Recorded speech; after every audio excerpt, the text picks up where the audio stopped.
England, Scotland, Ireland and Wales make up the British Isles, as well as Northern Ireland, but that's hard to draw, so I didn't put it on there. Scotland comes from the etymology of the Scoti, which is probably derived from an old Goidelic Celtic word for a small boat, and likely a raiding boat, which is where the Irishmen who would go on to found the Kingdom of Scotland came from Ireland. Now Ireland, the etymology of this comes from Eru, which is an old Irish word, an old Goidelic word for something like plump or prosperous, whereas Wales, the etymology of this comes from the Walha, which is the old English word for foreigner, as is still found, for example, in Wallonia, which is a similar thing, a border between Germanic and Celtic peoples, where the Germanic ones called the Celtic ones foreigners.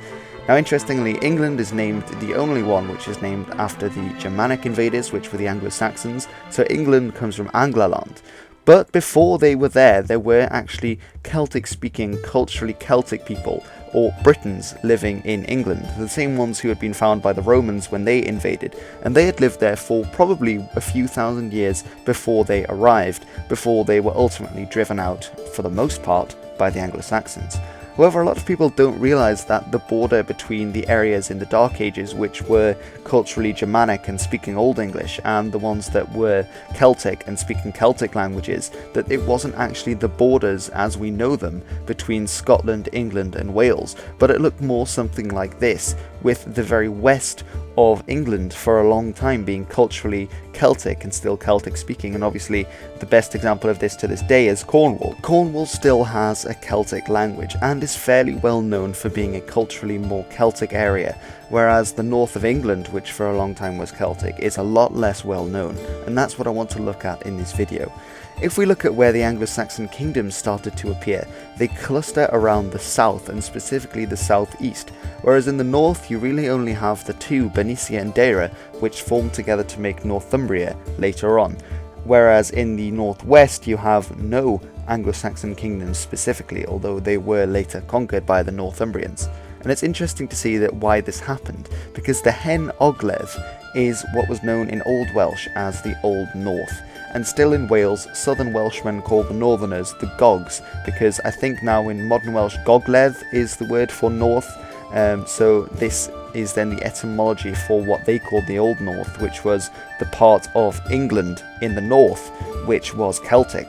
And actually the Anglo-Saxons, in the Anglo-Saxon Chronicle, they record lots of battles against the Welsh, or in Wales, whereas they actually mean the Britons, because it was their word for foreigner, remember, which only today has come to mean specifically the Welsh in Wales as we know it now, whereas back then it was for everyone who was a foreigner in the sense of they were a Celtic foreigner, so a Briton. Now, this zoomed in map, you might not be familiar with the geography of the United Kingdom, so just to make it easier, Scotland is up there, Wales is there, and this bit is England, to put things into perspective. Now as well, if you want more, then Newcastle upon Tyne is there, I live there in the Tyne Valley, that's where Edinburgh is, York's down there, Manchester's there, so this is the kind of region we're talking about with the Old North. Now specifically then, I want to look at a few areas where they had the different kingdoms, and the first is the Gododdin, and they had a kingdom around Lothian, which is sort of the region where Edinburgh is today. So essentially they were north of the modern border, or it's actually thought that they might have extended down, we're not entirely sure. And we think that the Gododdin actually descended from the Votadini, which were, it was a tribe around already when the Romans were here. And some of these tribes in the Old North, the reason why they survived was because they had been planted by the Romans to deal with the ones north of the border and north of Hadrian's Wall. And sometimes they actually planted various tribes who were allied to the Romans just north of the wall, so that they could act as a sort of buffer state between them and the people they called the Caledones, later the Picti, the Picts, that kind of thing. Now you have another kingdom called Rheged, which was in sort of modern day Cumbria. It stretched right the way down from actually Galloway and Dumfries, which is actually across the strait there into Scotland, and right the way down to sort of Cumbria, Lancashire, that kind of area. As well as later on you get a kingdom called Strathclyde, which is still actually, that's the only name which is still used in administration in Scotland, around the area of Glasgow, as well as Elmet, which was in Yorkshire.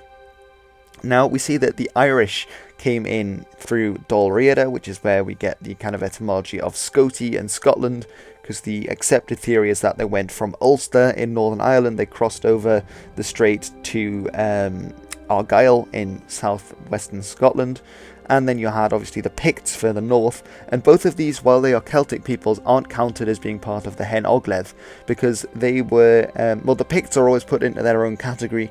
It is thought that they were perhaps Brythonic speakers, like the Hen Ogledd would be, although the Irish were Gododdin speakers, so they were speaking a Q Celtic language, whereas the Picts and the Brythonic speakers and the Welsh and the Cornish, they were speaking a P Celtic language, which is the big difference. And then to the east, I already mentioned, you had the Anglo-Saxon kingdoms of Bernicia and Dara. Interestingly enough, both of these names are not Germanic. These are thought to be Celtic names from Brynaich and Doir. And Doir, interestingly enough, is from a similar root as Derry in Northern Ireland, and it means something like water, or another possible etymology is something like grove of oak trees.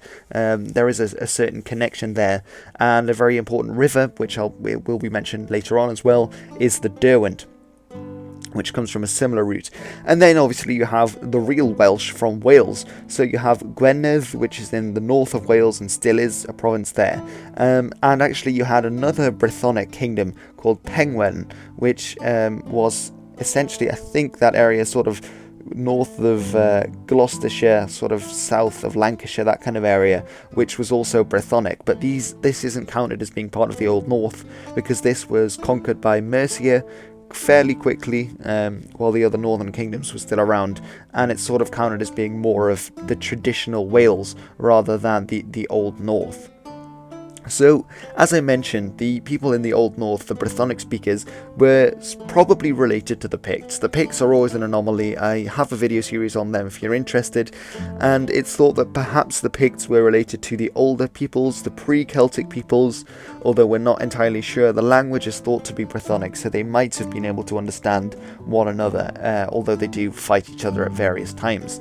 Now, of course, they were more distantly related to the Irish from across the sea, and of course, in this period, the Irish weren't just across the sea. The Irish had colonies in the south of Wales, they had a colony on the Isle of Man, they had, I think, even colonies in England as well as obviously the famous one, which was Rheged, which was the colony that went across the sea to Scotland and was a large part of the Scottish Isles, were part of Rheged, as well as sort of Argyll, which is this kind of bit that sticks out of Scotland in the very southwest, although linguistically they were further apart, because the Dalriadans spoke a Gaelic, which was the Celtic language spoken in Ireland. Scottish Gaelic today is also Q Celtic and Gaelic in nature, because it was brought over by these Irishmen. And actually the Welsh, they are probably the closest relations to the Hen Ogledd, and they do claim descent from them as well. And these languages were, it's arguable whether the language being spoken in the north, which was Common Brythonic, is just another dialect or Old Welsh, but I'll get into that in a second. Now, the Welsh word for their country is Cymru, and Cymru means kinsman or compatriot, something along those lines. And then it's interesting because they believed that they were actually descended from people of the Hen Ogledd from the Old North, specifically this guy called Cynedda.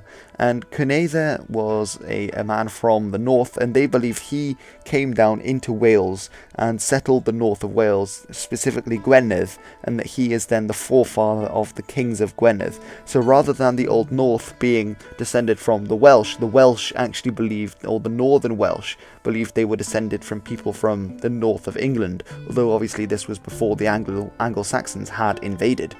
Now, the Gwr Gogledd is the term used by the Welsh, which is the men of the north, and this is how they saw the people further north, not as part of a different nation, but rather related kinsmen, as part of Cymru again, as just related peoples, but then living in the north, the men of the north. And then Gogledd, again, I think that's more modern Welsh or Old Welsh rather than the Brythonic Ogledd, which is where you get the Hen Ogledd from. Now, if we look again at the map, actually, an interesting comparison is that to this day, Cumberland comes from Cumbria, and Cumbria actually comes from a similar root as the Welsh word for Cymru. So then it comes from Cymru, and it's from Cumbri, which is obviously meaning kinsman again, which is from Common Brythonic, which is where we get the word Cumbric from, and this is the language that they believe was spoken.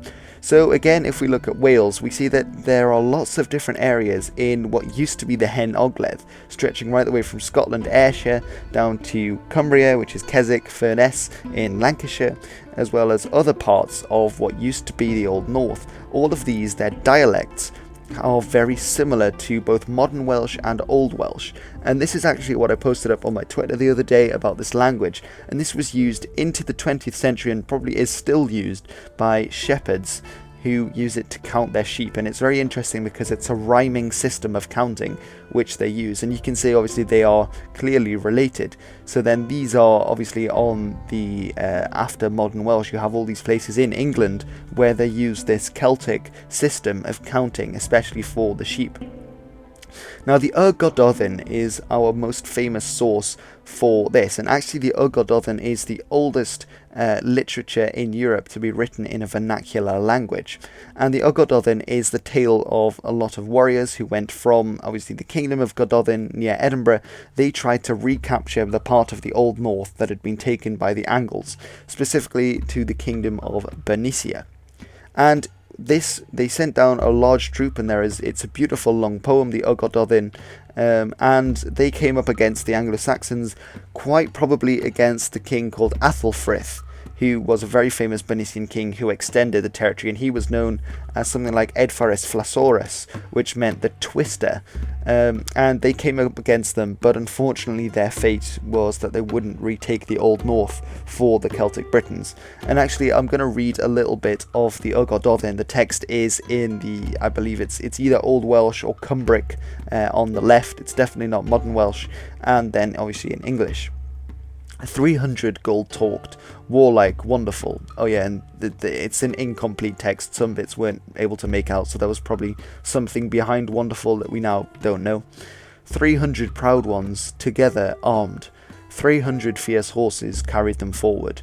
3 hounds, 300. Sad, they did not return. Because the Gododdin, this huge army that they say was about 3,000 men strong, was wiped out at a place that the text calls Catrath, which they believe is Catterick in North Yorkshire. And they were completely wiped out there by the Anglo-Saxon army, and that really spelled the end of the Gododdin. Now there is another text that I'd like to share with you, which is I think it's the oldest song in, or the oldest lullaby in Old Welsh, although I think it was written in Cumbric again. So here on the left I've got it in the Cumbric language, so the language of the Old North or Common Brythonic, and then in the middle I've got a comparison with modern Welsh, and then at the end I have it in English, and I'm going to play this for you now. Green balawad banraith, wir we dogaeth gochen in wythgaeth. Pan ela dy dadi helia, llath ar ei ysgwydd, llori yn ei law, ef gelwyr gwn gogwchwg, gif, gaff, dala, dwg. Ef llyddi bysgynghorwg, mal ban llad llew lliwiwg. Pan ela dy dadi fynydd, dyddigaiedd pen uwch, pen gwythwch, pen hydd, pen grigiau fraith o'r fynydd, pen pysgol rhaid y derwenydd. O'r sawl lyd gyrraeddau dy dadau gigwain, o'i wythwch a llewen a llwynain, nid angau oll ni fael a dain.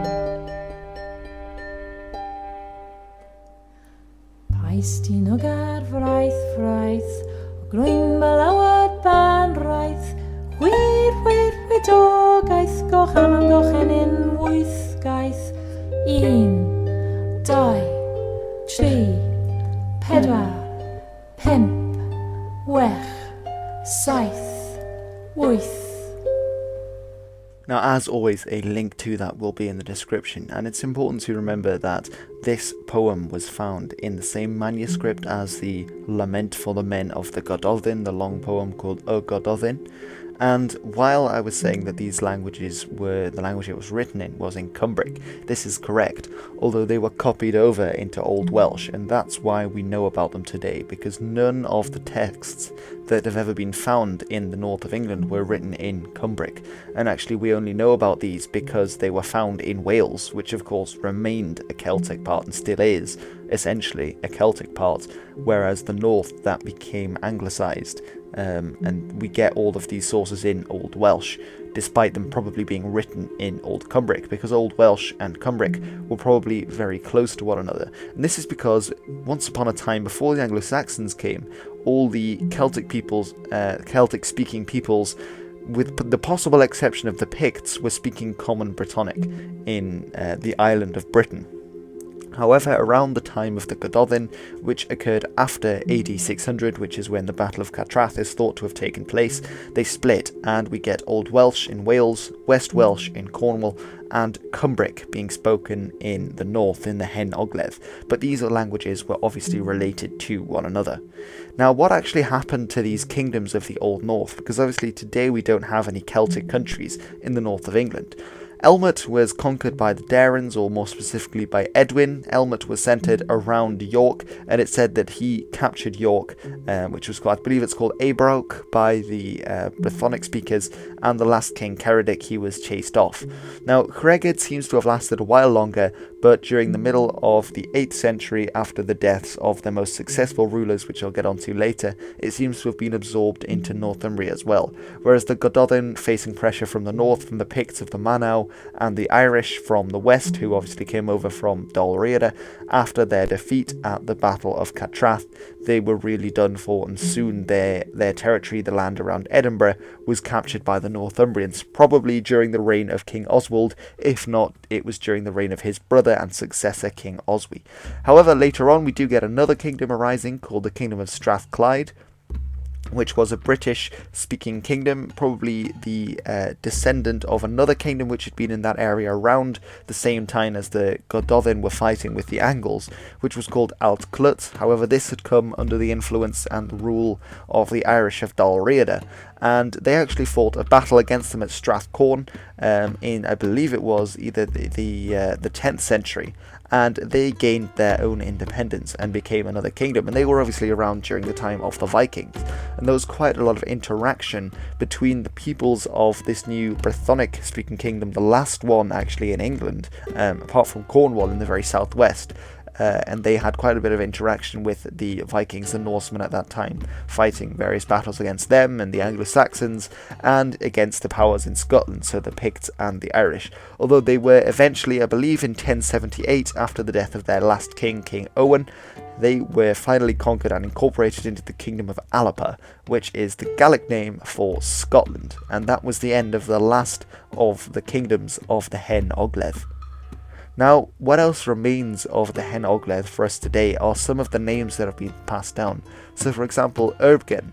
Erbgen is a certain rendition of the name Urien, which he was called a Urien of Rheged, and he seems to have been this very heroic king, and the Welsh bards and triads make him out to be this big hero in the Welsh story, and he's one of the men who was most successful at holding back the Anglo-Saxon advance of the Northumbrians, at least for a while, into his kingdom of Rheged, which used to stretch much more to the east than just Cumbria and Lancashire, that kind of thing.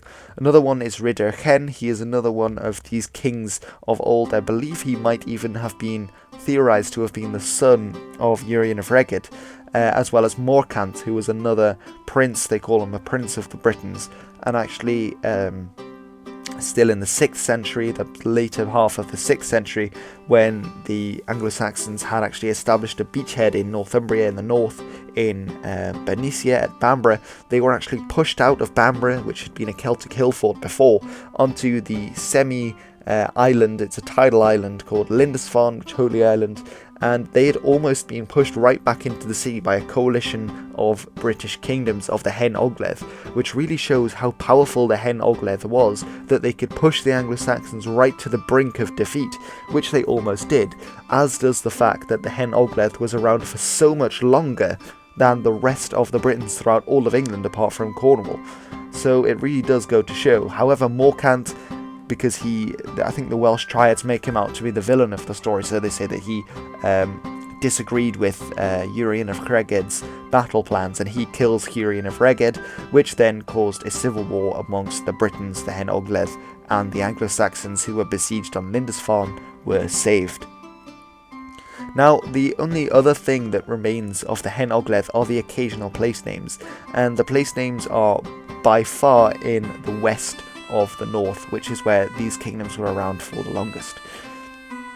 So you have Carlisle, which comes from Caer, which is an old Brythonic word for fort, so you see it in places like Caernarfon in Wales, or Caerlaverock, places like that as well as Glasgow, which I mentioned earlier, which comes from Glasgow, which is Green Hollow.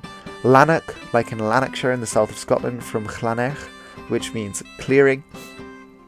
And Pennycook, which is from Pen Gog, which is the hill of the cuckoo. And finally Penrith, which is Pen and Reeve, which is chief ford in Brythonic. And you see that Pen in a lot of places as well, like Penzance in Cornwall, for example. These are all related ones that you can find a lot of. Another one, for example, is the Aber, which is the mouth of the river in Brythonic. So you see it in Aberystwyth, Aberfelly and Aberdeen, places like that throughout the quote-unquote Celtic world. And Pen, again, you see that in the Arthur legend. His father, at least in the TV series, was called Uhtred Pendragon. Uhtred is, like in the Last Kingdom, it's actually an old English name, whereas Pen, again, comes from this Celtic root of being the ford, or the chief, sorry.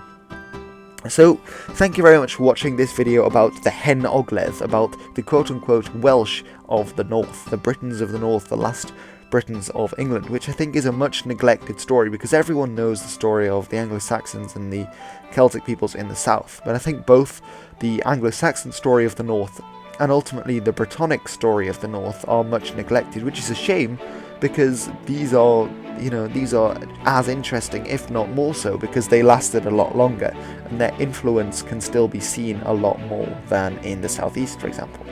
So thank you very much for watching. I hope you have enjoyed this video about the Hen Ogledd, the Old North, and some of the history surrounding it. If you'd like to see more, just leave a comment in the comment section below. I will link videos that are related to this, which I have made and which other people have made, which I found particularly interesting, in the description below, as well as all the music, links to my Facebook, Twitter, Patreon, VidMe, although that's dead. So yeah, thanks for watching, and don't forget to tune in again next time. It's been a bit rambly, but apparently that's what you guys like to see, so, I will do as you wish. Thanks very much, and I will see you all again very soon.